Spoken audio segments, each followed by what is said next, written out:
Let's just say it loud and clear and without any foreplay. This little camera over here, the X-E4, it is not a video camera first, but she doesn't know. And despite all of its limitation, still shoots great videos.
Now, apologies for cutting this down to its bare minimum, but I just need to show a few parts of the footage. If you want to have a look at the full thing, you'll find it over here. I uploaded a few months ago, so just have a look at the whole thing up there. Now, I hear you. You said, Luca, but that's easy for the camera. It's on a tripod with a lot of time for planning. You could set it up, you can take your time and all of that. We all know that on a tripod, all the camera is good. And you know what? You're right. So let's just try to see this camera operating in a completely different environment, shall we?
Now in this short edit, you could see this camera being operated mostly handheld with a telephoto lens under a storm, hailstorm, snow, wind, all of the worst conditions that you can find. And the camera worked pretty well even if it got soaked wet. And I got soaked wet, so believe me, they were not easy conditions. And still, you saw what this camera is capable of. But there's another thing that I wanted to show you. So let's just go and look at a quick vlogging test. And welcome to this vlogging test. As of now, I'm recording with the X-E4 on an Eterna profile, of course 8 bits, 200 megabits per second, with a preset white balance. I'm not gonna let it go on auto because it may change and I don't like it. My microphone is the Rode Video Micro, and the lens is the 15-45, which for this kind of shooting I guess makes a lot of sense because it's super compact and it's super lightweight and it's stabilized. And being the camera not stabilized, you definitely need a stabilized lens. And so what do you think? Is it doing good? I see some kind of zebra around. I think I may be a little bit overexposed in the background, like right now. But I mean, I want to keep my my face well exposed, so I'm willing to accept that. I am shooting in manual ISO and manual aperture, minimum ISO 160 and minimum aperture 3.5 at 15 millimeters, and I'm leaving the shutter to do its thing. I haven't committed to variable ND filter just yet, just because I don't know which lens I'm going to use for this purpose. So I don't want to buy variable ND filters for every lens that I have. Those filters, the good ones, are expensive. So you just want to make sure that you know what you're buying, what you're going to use, and you're buying the right one. I now moved into a more shady area, and I changed the setup on my ISO dial because I had to put it in ISO auto to just make sure that I would be able to keep a decent shutter speed and the footage didn't go too dark. In an area like this, in my opinion, the Eterna profile is perfect. In a situation like this, it gives you great tonality, great rendering of the scene. In the monitor, I can see that the face is being tracked pretty good. I don't know if the final footage is going to show the same. I really hope so, because that would be a great thing, because there's no point in using a better camera if you're not in focus. And now the final test between the Osmo Pocket 2, the DJI Pocket 2 and the X-E4. Of course, don't have a look at the colors too much or the exposure in general. The main reason of this test is to understand whether the stabilization on the lens itself can somehow hold the candle to the Pocket 2. I know the stabilization is not going to be the same. That's obvious. There would be no reason for a camera such as the Pocket 2 to exist if it wasn't like that. But the intent here is to understand whether we can live without that, making sure that our movements are somehow controlled and take advantage of the better image quality on the X-E4. I know that I will not have the same freedom that I have with the Pocket 2 when I'm shooting with the X-E4. I need to be more careful when I move, and I need to be more careful when I pan around. But the thing is it usable? Is the difference so visible that shooting with the Pocket 2 becomes a must? You're seeing it now before I do. This is the first time that I'm doing this test, so we'll discuss about it later again. Now, as you can see, the image stabilization from the Pocket 2 is way better, but this is something you could expect. But at the same time, I would say that you can use the X-E4 as a vlogging camera if you're careful about your movements.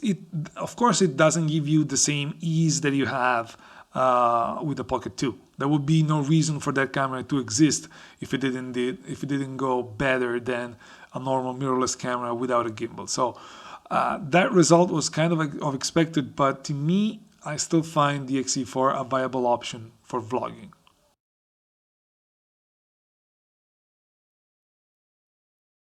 Now, I'm not going to focus on the construction of the camera because I already spoke about it in my previous video talking about the camera for still. So have a look at it up here. to know more about that. So let's just focus on the video quality of this camera. Now, you all know this has got the 26 megapixel sensor that all of the Fujifilm camera nowadays have. It's a great sensor with great video quality, low shutter, low rolling shutter, very good dynamic range, and a decent ISO, high ISO performance. It's got access to all of the current Fujifilm film simulation that the company pushed out, and I personally find out that Eterna for video is spectacular. I already told you in my vlogging test, and I'll repeat it again. Of course, this camera, it's not a video camera first, so compared to the, let's just say, the X-E4, there's a few limitations despite sharing the same sensor and the same guts. This camera only shoots 4K up to 30 frames per second, and it's limited to just 8-bit internal 420. It doesn't have the option to shoot H.265, so it's limited to only H.264, and it only shoots long group of pictures, long GOP. It doesn't have the all intra option, and it's limited to 200 megabit per second compared to the 400 megabit per second that you get on the X-E4. Now, of course, with an external recorder, you get almost all the goods that you get from the X-E4, because you can shoot 4K and 1080 as well at 10 bits, 422. Of course, it's still limited to the frame rate options and the megabit options. But in general, with an external recorder, you can somehow mitigate the limitation that this camera has. This camera also doesn't have a dedicated headphone jack. You need to adapt the USB with the dongle that they include in the package. I didn't even open it, to be honest. And what else? No, I guess that's, when it comes to the sensor and the video quality, that's pretty much it.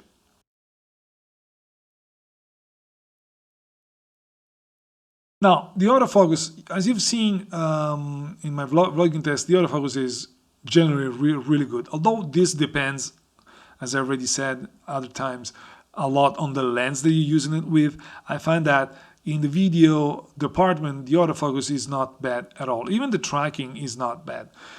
In my opinion, the autofocus is fast, again, reliable most of the time. The transitions are fairly smooth. I find that usually the transitions are really pleasant to look at.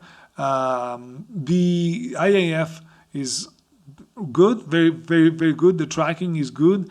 So this camera basically shares the same autofocus on the X-E4, but the funny thing is that maybe it's just an impression, but I find that on the X-E4 it seems a little bit better than the X-E4. Don't quote me on that. It may be just an impression, because probably I've used the X-E4 for videos more than I've used the X-E4, but in general that's my my impressions when I look at the footage.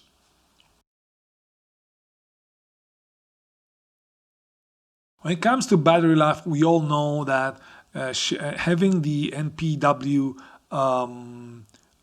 or NPW126S, which is the older battery from the Fujifilm, this is not the best for video especially. I didn't have any problems with photos, but for videos, the battery life is pretty limited. Even though on the X-E4, which has slightly lower spec EVF and LCD and all of that, I found out that it holds a little bit better than the X-T3, for example. Not a huge margin, but it's a little bit better.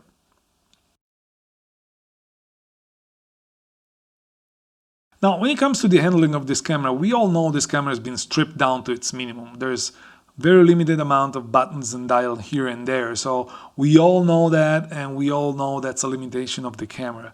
But at the same time, using it a lot, also for video, I can tell you that I found a way to shoot with it without too many problems. In the video that I showed you before, the one with the mountain bikes, I shot pretty much all the time with the 72-300 handheld without any additional grip or any other aid to get a better feeling on the camera. And I must tell you that despite the condition being that bad, I didn't find any particular problem using the camera with a telephoto lens. So at the end of the day, yes, it is stripped down. Yes, it's not the most comfortable, but at the same time, it is usable with pretty much any lens. Of course, if you're using the 100-400 or the 200 f2, that's too big for the lens, for the camera. It doesn't make too much sense. But with, let's say, normal lenses, you don't have you don't have any particular problem. Now, when it comes to vlogging, I told you in my first impression video that I expected to be able to see something even with a microphone installed on the hot shoe mount. And as you can see right here, I was completely wrong. But this is still a nice package for vlogging. And as you can see, as you saw in my video, I managed to vlog with it. And so how did I do it? Is there a way to solve this little problem? Yes, there's a way. You can fix it like this or like this. And problem solved. There are cheap ways. I'll link you the two items that I used to solve the problem in the comments down below. If you're planning on using this for vlogging, don't get that problem to stop you.